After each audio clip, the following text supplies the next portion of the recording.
Trump did not shut the door, potentially using military operations in Venezuela. With your, national security background, I did want to get you to weigh in.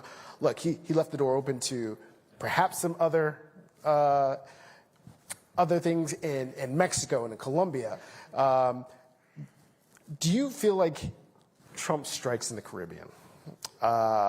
And trying to work against Maduro.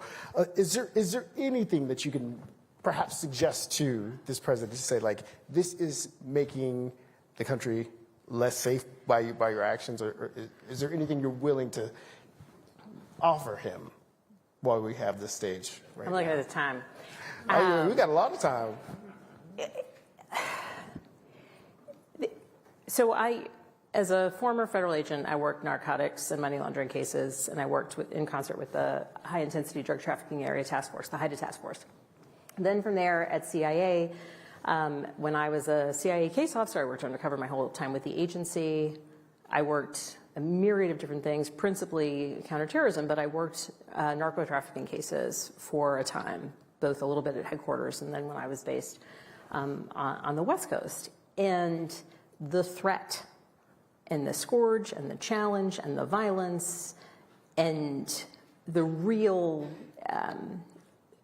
need to get at the heart of the threat coming from cartels into the United States is a real one. And I make no bones about that. Whether it is money, whether it is fentanyl, whether it is arms trafficking, people trafficking, all of it, the threats are real.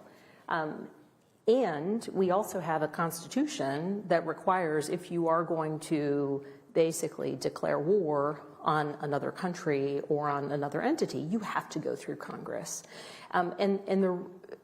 What I would tell this president is that there are tools, there are mechanisms, and frankly, chief among them can be diplomacy. If he says that he cares about the real threat of narco trafficking and the drugs that come to the United States, he would not be dismantling the extraordinary partnership that we have had, we being the United States of America, with the Colombians for decades. One that has been consequential to us kind of moving things forward in our ability to get after groups like the FARC, and then regionally have major, major impact. He wouldn't be antagonizing our neighbors through tariffs and trade policies like he is with the Mexican government. And importantly, he would recognize the strength of diplomacy and aid programs and the other things that he's dismantling. And he wouldn't also be taking his eye off the threat that is a rising China.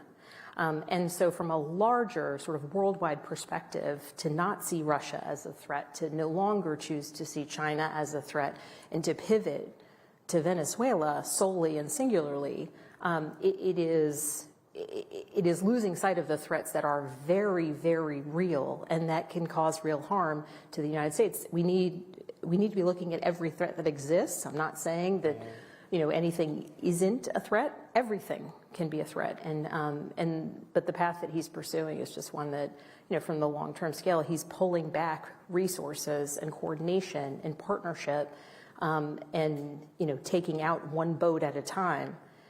That's us losing. He's pursuing a path that is losing both the moral authority, but also the partnerships that we need in the region that will actually allow us to dominate in that space. And then he wouldn't be freeing large-scale drug traffickers and pardoning them. All right, we're going to switch it back to Virginia. Yes.